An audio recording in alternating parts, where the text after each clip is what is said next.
ಹಲವಾರು ರೀತಿಯಲ್ಲಿ ನಾವು ಚುರುಮುರಿ ಅಥವಾ ಬೇಲ್ ಮನೆಯಲ್ಲೇ ಮಾಡ್ಕೊಳ್ಬೋದು. ಇವತ್ತು ಮಕ್ಳಿಗೆ ಇಷ್ಟ ಆಗೋ ಥರ ರೆಸಿಪಿನ ತೋರಿಸ್ತಿದ್ದೀನಿ, ಯಾವುದೇ ರೀತಿ ಚಟ್ನಿ ಮಸಾಲೆ ಇಲ್ಲದೆ. ನಮಸ್ತೆ ವೀಕ್ಷಕರೇ, ಎಲ್ಲರಿಗೂ ಸವಿ ಕಿಚನ್ ಕನ್ನಡಗೆ ಸ್ವಾಗತ. ದಯವಿಟ್ಟು ಸಬ್ಸ್ಕ್ರೈಬ್ ಮಾಡಿ, ಸಪೋರ್ಟ್ ಮಾಡಿ. ಮೊದಲಿಗೆ ಏನೆಲ್ಲ ಪದಾರ್ಥಗಳು ಬೇಕು ಕಟ್ ಮಾಡಿ ಇಟ್ಕೊಂಡಿದ್ದೀನಿ. ಇಲ್ಲಿ ಇಬ್ರಿಗಾಗುವಷ್ಟು ಚುರುಮುರಿ ಮಾಡೋಣ. ಕಡಲೆಪುರಿ ತೊಗೊಂಡಿದ್ದೀನಿ ಇಬ್ರಿಗಾಗುವಷ್ಟು. ಇದಕ್ಕೆ ಸಣ್ಣದಾಗಿ ಕಟ್ ಮಾಡಿ ಇಟ್ಕೊಂಡಿರೋ ಅಂಥ ಈರುಳ್ಳಿ, ಮೀಡಿಯಮ್ ಸೈಜ್ನ ಒಂದು ಟೊಮೆಟೊ, ಒಂದು ಸ್ವಲ್ಪ ಕ್ಯಾರೆಟ್ ತುರಿ, ನಂತರ ಒಂದು ಸ್ವಲ್ಪ ಕೊತ್ತಂಬರಿ ಸೊಪ್ಪನ್ನ ಹಾಕ್ಕೊಳ್ತಾ ಇದ್ದೀನಿ. ಅನಂತರ ಸೇವ್ ಮಿಕ್ಸ್ಚರ್ನ ಹಾಕ್ಕೊಳ್ತಾ ಇದ್ದೀನಿ. ಮನೆಯಲ್ಲಿ ಯಾವುದೇ ರೀತಿ ಮಿಕ್ಸ್ಚರ್ ಇದ್ದರೆ ಹಾಕ್ಕೊಳ್ಬೋದು ಅಥವಾ ಕಡಲೆ ಬೀಜನ ಫ್ರೈ ಮಾಡಿನೂ ಹಾಕ್ಕೊಳ್ಬೋದು. ಒಂದು ಸ್ವಲ್ಪ ಚಾಟ್ ಮಸಾಲ 1/4 ಟೇಬಲ್ ಸ್ಪೂನ್ ಆಗುವಷ್ಟು, ನಂತರ 1/4 ಟೇಬಲ್ ಸ್ಪೂನ್ ಆಗುವಷ್ಟು ಚಿಲ್ಲಿ ಪೌಡರ್ನ ಹಾಕ್ತಾ ಇದ್ದೀನಿ.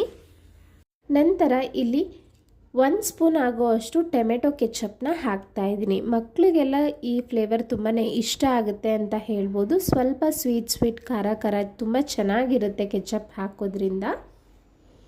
ಎಲ್ಲವನ್ನು ಚೆನ್ನಾಗಿ ಮಿಕ್ಸ್ ಮಾಡ್ಕೊಳ್ಳೋಣ. ಕೊನೆಯದಾಗಿ ಒಂದು ಸ್ವಲ್ಪ ಹುರಿಗಡಲೆನ ಹಾಕ್ಕೊಳ್ತಾ ಇದ್ದೀನಿ. ನಾನು ಹೇಳ್ದಾಗೆ ನೀವು ಯಾವುದೇ ರೀತಿ ಮಿಕ್ಸ್ಚರು, ಕಡಲೆ ಬೀಜ ಏನು ಬೇಕಾದರೂ ಸೇರಿಸ್ಕೊಳ್ಬೋದು. ಇದಕ್ಕೆ ಸ್ವಲ್ಪ ಉಪ್ಪನ್ನು ಹಾಕ್ಕೊಳ್ಳಿ. ಇಷ್ಟೇ ಸಿಂಪಲ್ಲಾಗಿ ಪ್ಲೇಟ್ಗೆ ಸರ್ವ್ ಮಾಡಿ ನಾನು ಒಂದು ಸ್ವಲ್ಪ ಕೊತ್ತಂಬರಿ ಸೊಪ್ಪು ಹಾಗೂ ಸೇವನ್ನ ಮೇಲೆ ಹಾಕಿದ್ದೀನಿ.